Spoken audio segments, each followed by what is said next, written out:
But what happens when a broken man, lost and forgotten on the streets, crosses paths with a legendary actor like Clint Eastwood? A life-changing story you won't believe.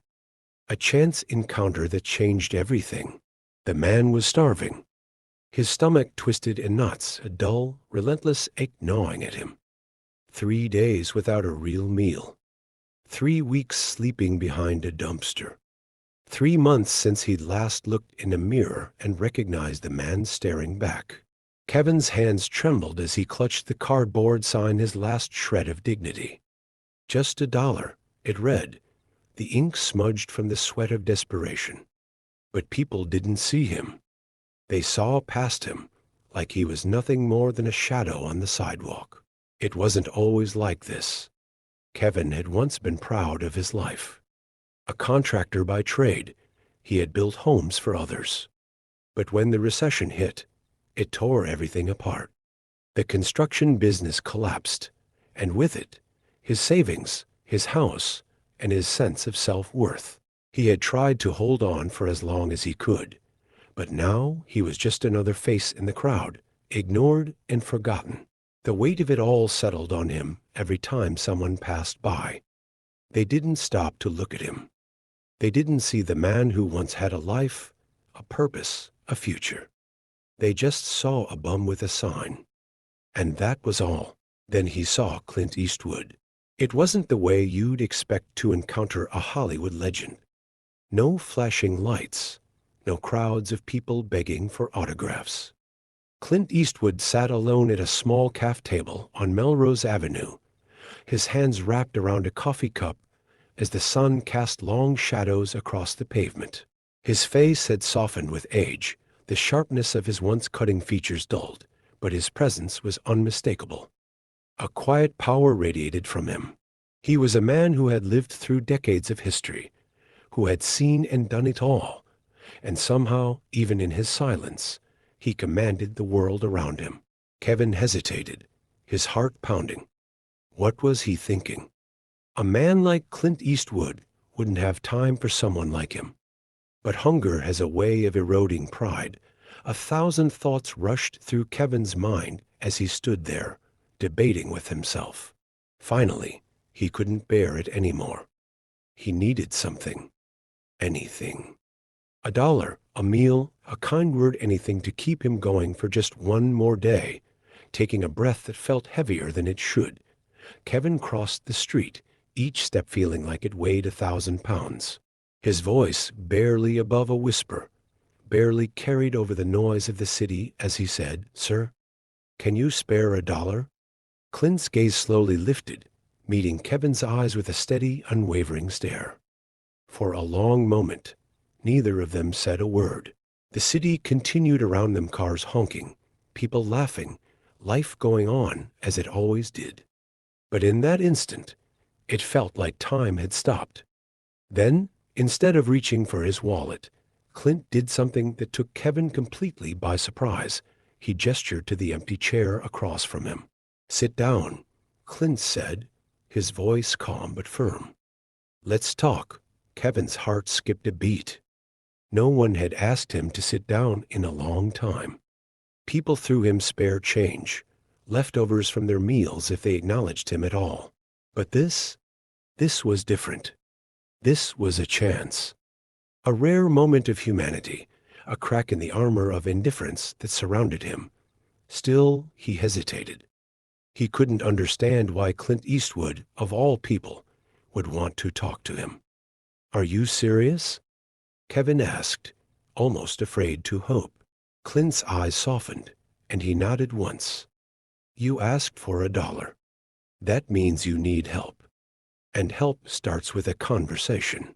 Kevin swallowed hard and, with a mixture of disbelief and gratitude, sat down. He placed his sign on the table, angling it away from Clint, embarrassed by the starkness of it. His fingers twitched nervously against the table's edge as the weight of the moment settled over him. He didn't know where to begin, but somehow the words just came. "I used to be a contractor," he muttered, staring at his hands, the calluses and dirt of his former life still visible. "Had a crew. Steady work. Then the recession hit. Lost my job, lost my savings, lost my house. It all just disappeared.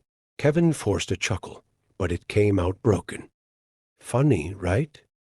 I built homes for other people, and now I don't even have a roof over my head. Clint listened intently, his expression unreadable, but his focus unwavering. He didn't nod absently or glance at his watch like so many others had. Clint was there, truly listening. When Kevin finished, there was another long pause, a quiet moment that felt heavy with understanding. Finally, Clint spoke.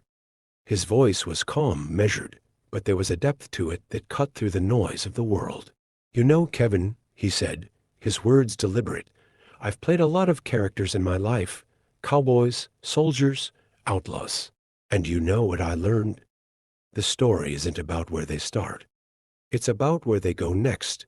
Kevin blinked, unsure if he had heard Clint correctly. "What do you mean?" Clint leaned back in his chair, his eyes never leaving Kevin's. "What's the next chapter of your story? Because right now, you're stuck on this page. And if you don't turn it, no one else will." Kevin exhaled sharply. It was like a punch to the gut. He hadn't thought that far ahead. Survival didn't leave much room for long-term planning. "I don't know," he admitted, his voice barely a whisper. "I just try to make it through the day." Clint shook his head slowly, his gaze steady and unwavering. "That's not a chapter, Kevin. That's a sentence. You need a real chapter, something to build on." The words hung in the air between them, heavy with meaning. Kevin felt the weight of them settle in his chest, but there was something in Clint's voice that made him want to believe, to hope. Then Clint did something even more unexpected. He reached into his wallet and pulled out a business card. He slid it across the table with a quiet gesture. "Go here," Clint said. "It's a shelter run by a buddy of mine. They'll help you get cleaned up, find work, maybe even a place to stay. But the first step's on you." Kevin hesitated. He'd tried shelters before, but they never led anywhere. They were just places to wait until the next moment of despair. "Why are you doing this?" he asked, still unable to grasp what was happening. Clint's expression softened, just a fraction. "Because someone did it for me once. And I wouldn't be sitting here if they hadn't." Kevin stared at the card long after Clint had left. His fingers traced the name and address, worn from where Clint had carried it in his wallet. Could he trust this? Could he trust himself? That night, Kevin used what little money he had left to wash his clothes at a laundromat. If he was going to take Clint's advice, he wanted to show up looking presentable. One step at a time, right? The shelter wasn't easy. The first time he walked in, he almost turned around. The fluorescent lights buzzed overhead, and the smell of industrial cleaner filled the air. It was sterile and cold, and it felt like everything he had been avoiding. It felt too familiar, too hopeless. But then a woman named Maria smiled at him and said, "Welcome, Kevin. We're glad you're here." And for the first time in years, he believed her. Weeks passed. Kevin found a job at a warehouse. It was hard work, but it was honest.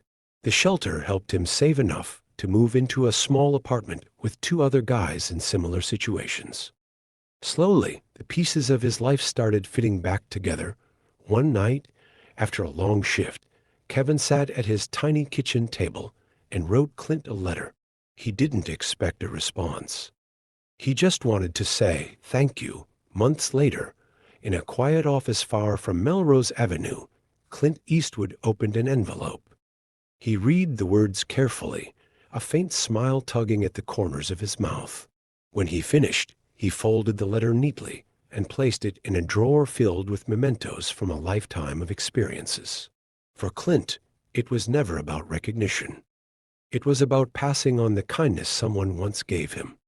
It was about reminding people that their story wasn't over until they decided it was. Kevin didn't stop there. He started volunteering at the same shelter that had helped him, sharing his story with others who felt like they had nothing left. He became a symbol of resilience and hope. And slowly but surely, he began to rebuild not just his life, but the lives of others. And it all started with a simple conversation, a moment of kindness, a reminder that no one's story is ever truly over.